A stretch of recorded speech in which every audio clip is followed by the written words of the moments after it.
বাংলাদেশের মুক্তিযুদ্ধের ইতিহাস সংরক্ষণের নামে নেওয়া একটি বড় প্রকল্প। আর সেখানেই বড় প্রশ্ন, কেন বাতিল হল 14,447 জন বীর মুক্তিযোদ্ধার ভিডিও সাক্ষাৎকার?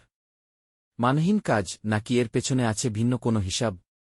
মুক্তিযুদ্ধ বিষয়ক মন্ত্রণালয়ের বীরের কণ্ঠে বীরগাথা প্রকল্পের আওতায় ধারণ করা 14,447 জনটি ভিডিও সাক্ষাৎকার বাতিল করেছে সরকার। মন্ত্রণালয়ের দাবি, এই ভিডিওগুলো কারিগরি, ঐতিহাসিক ও মানবত দিক থেকে নির্ধারিত মানদণ্ডে উত্তীর্ণ হয়নি। প্রকল্পের শর্ত অনুযায়ী ঠিকাদারি প্রতিষ্ঠান এমটিআইকে প্রতিটি মুক্তিযোদ্ধার কাছে 19 নির্দিষ্ট প্রশ্ন করার বাধ্যবাধকতা ছিল। যেমন, কোন সেক্টরে যুদ্ধ করেছেন, কার নির্দেশে যুদ্ধে অংশ নিয়েছেন, সম্মুখ যুদ্ধের অভিজ্ঞতা এবং অস্ত্রের প্রশিক্ষণ সংক্রান্ত তথ্য। কিন্তু সরকার গঠিত 10 সদস্যের পর্যালোচনা সাব কমিটির পর্যবেক্ষণে উঠে আসে, অধিকাংশ ভিডিওতেই এই প্রশ্ন কাঠামো মানা হয়নি। অনেক ভিডিওতে শব্দ অস্পষ্ট, ভিডিওর মান এতটাই নিম্ন যে সেগুলো ভবিষ্যতে আর্কাইভে রাখার অনুপযোগী।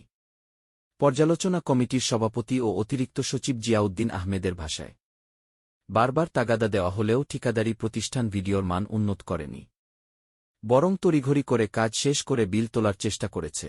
এ ধরনের ভিডিও নতুন প্রজন্মকে মুক্তিযুদ্ধের ইতিহাস সম্পর্কে বিভ্রান্ত করতে পারে।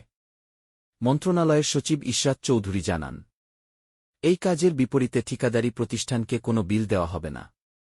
তিনি আরও জানান, এই সিদ্ধান্তের বিরুদ্ধে এমটিআই আদালতে মামলা করেছে। অন্যদিকে ঠিকাদারি প্রতিষ্ঠান এমটিআই সব অভিযোগ অস্বীকার করেছে। প্রতিষ্ঠানটির দাবি, সরকারি নির্দেশনা ও স্থানীয় প্রশাসনের সমন্বয়েই সাক্ষাৎকারগুলো নেওয়া হয়েছে। তাদের বক্তব্য, একই প্রকল্পে করা 12,000 ভিডিও আর্কাইভে সংরক্ষিত হলেও 14,000 ভিডিও বাতিল করা রহস্যজনক।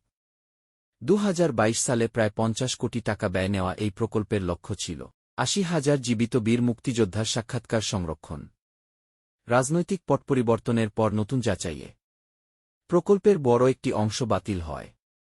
এখন প্রশ্ন উঠছে, এটি কি শুধু মানের প্রশ্ন, নাকি ইতিহাস সংরক্ষণের পথেই বড় ব্যর্থতা? এই সিদ্ধান্ত ঘিরে বিতর্ক থামছে না। ইতিহাস সংরক্ষণে অবহেলা নাকি সঠিক ইতিহাস রক্ষার কঠোর পদক্ষেপ? সিদ্ধান্ত আপনার।